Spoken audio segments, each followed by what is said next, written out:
All right, I'd like to start the Woodstock Zoning Board of Appeals meeting for October 10th, 2024. Do I have a second? Second. All in favor? Aye. Okay, do a roll call. Gordon Wemp. Michael Castiglione. Okay, we have a quorum. Are there any changes or additions to the meeting agenda tonight? Okay. So we have two public hearings scheduled tonight. First one, ZBA case number 2417, application of Eduardo Roman Scacumaro. Is that right? Did I get that right? And Christina Balagra for property located at 62 Pond Road, Bearsville, New York, 12409. A 3.09 acre parcel located within an R5 zoning district for variance of the zoning law. Town of Woodstock, Article 4, Area and Bulk Regulations, Modification of Required Yards, Section 26026B, 3A, for a 20-foot infringement into a 50-foot required front yard setback in order to construct a 30 by 32 car garage / studio. Okay, would you like to just run us through your project a little bit? Sure.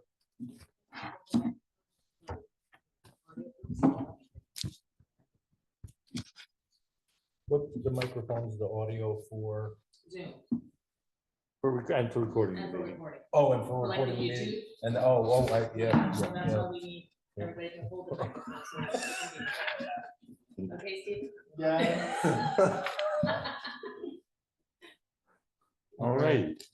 Okay, so here is a sketch of the property. Yeah. So this is the house, this is the driveway, Mm-hmm. and so the proposal is to build a two-car garage right there, Mm-hmm. okay? Which will be about 30 feet from the property line. Gotcha.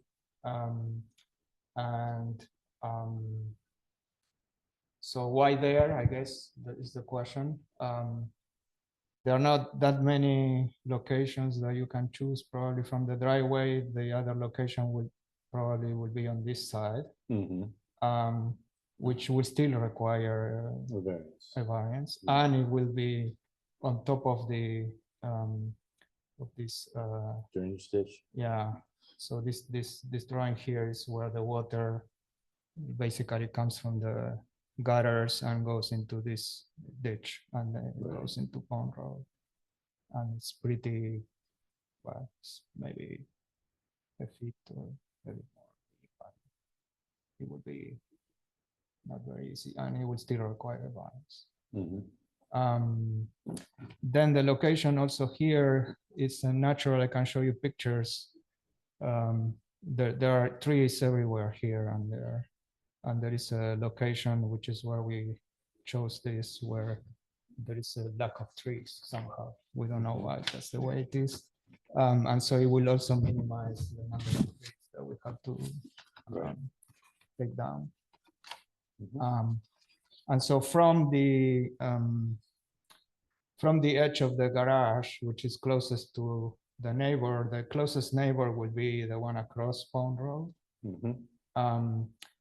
There will still be a fair number of trees left. So I can show you pictures.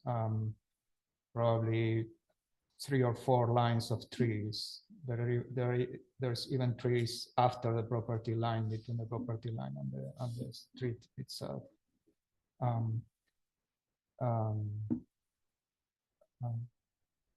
more or less. The other advantage, but that's for our purposes, is the closest to electricity as well. But that's probably not. Yeah.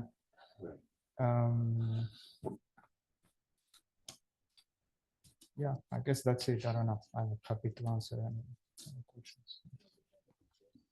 How many renderings of what the garage is going to look like? Yeah. So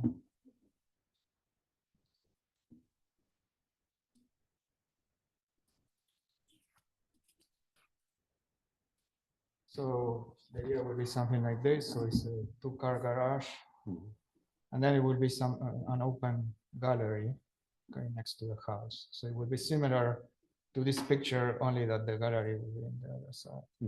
But No second floor. no second floor. Yeah, the house is very low, so we don't want to be the garage bigger than the house. It's very basic. Yeah, so this pitch will be probably even lower and smaller than that.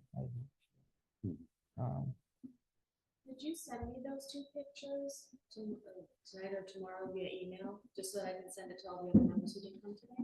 Yes, I think it's in my application as well. Sometimes we don't get, so if you submit the Yeah, application yeah, to the building okay, department, yeah. sometimes we don't get those pictures. Yeah, no 'Cause we problem. haven't seen those. Yeah, Yeah, they're not in They're this, not there. in They the- Okay. keep they're not in our pictures, printed so, application. Okay. so, yeah. okay, no problem. Yeah, they're hoarding the pictures. Yeah. Um,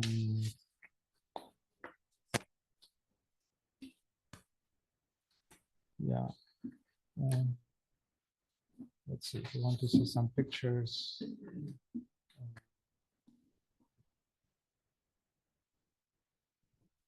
I see this is the area where the garage will be. So you see there are no trees here. Mhm. Okay, and then there are trees everywhere around it. Let's see. Yeah, so this is a picture taken from the location of the garage to the house. Mhm. And then this will be this. I don't know if you can see this red The marker? Yeah. marker. This will be the closest to the street, Mhm. and so that's where the garage will end. And so you can see there are lots of trees left there. So you can see it, and then everything here will be still around after we build the garage. Yeah, some trees. I think the contractor that came said about 10 trees. Yeah, especially because we want to get from the driveway. So this is taken from the driveway. So you enter this way, and this will be the gallery, the width of the gallery, and then so we had to take some trees which are here. What about over here? Further back, are there two trees here? Like, why is that not? Yeah, that's there are a lot of trees there.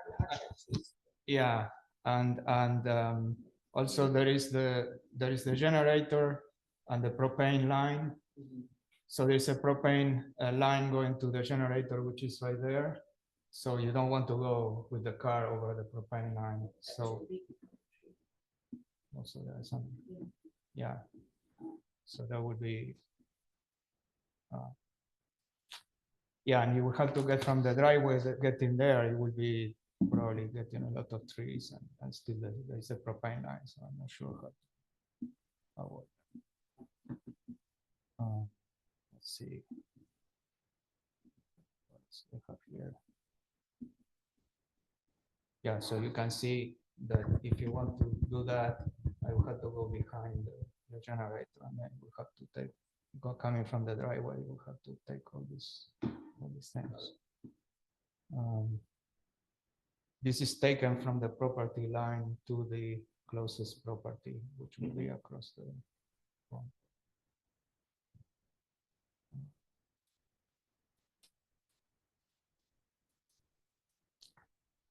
Let's see, is there anything else? Okay. Any other questions? No. Would anybody like to do a field visit on the show? Okay.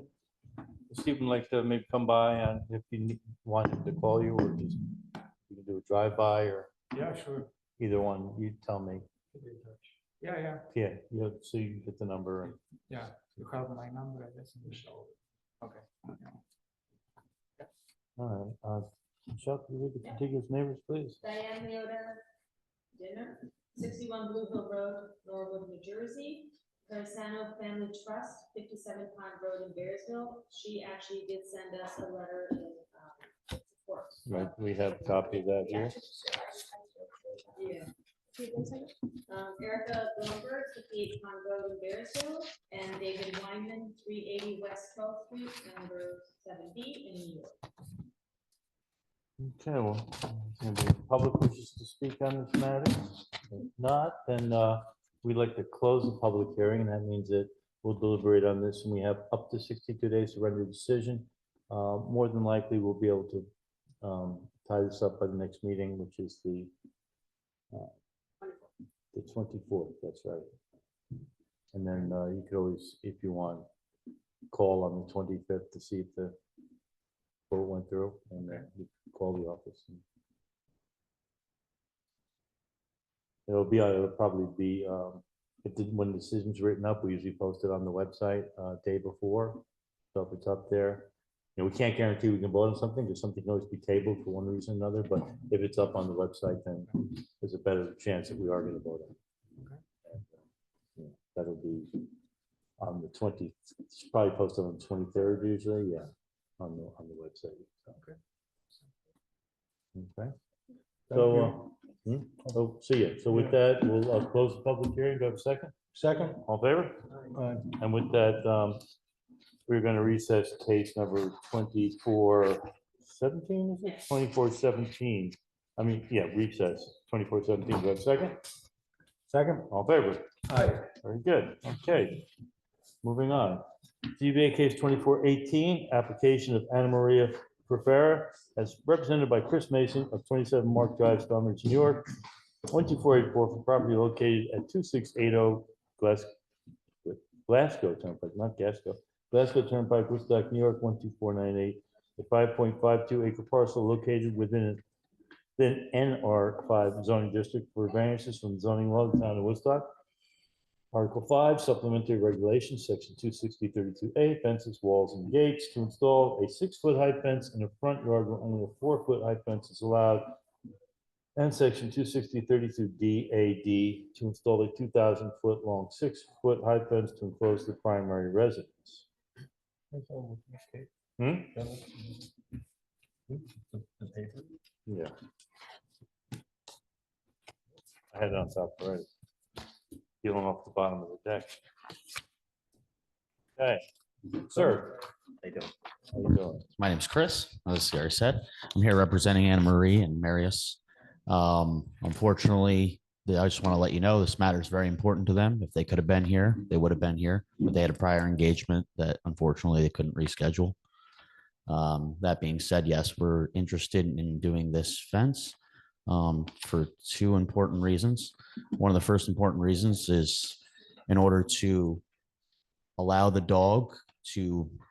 pets rather to be safe, as well as get ample room in order to exercise, which, as we know, is a very healthy aspect of animals' lives. The other important aspect of this would be not only for the pet safety, obviously the predators out there in terms of coyotes, bears, and things like that, but also I would say the shrubs, the flowers, and the other plant life that is continuously harmed by the deer population. That being said, a 6-foot fence is necessary in the front because the dog could easily jump a 4-foot fence, as well as the deer, which would kind of negate the entire purpose of the fence. We've tried to do an electric dog fence. They've tried to no avail, unfortunately, and also that wouldn't keep out the deer from eating the plant life. The alternative, as we know, is pesticides, which, as we know, causes many harmful effects to humans as well as the ecosystem as a whole. That being said, the fence that I'm proposing is nearly invisible from 15 to 20 feet away. It's an open mesh black metal fence.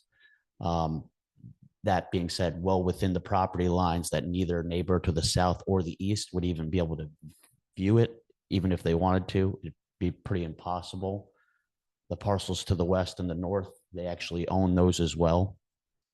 And to your point before the meeting, sir, actually, I had a fire at my house in Stone Ridge that's being rebuilt.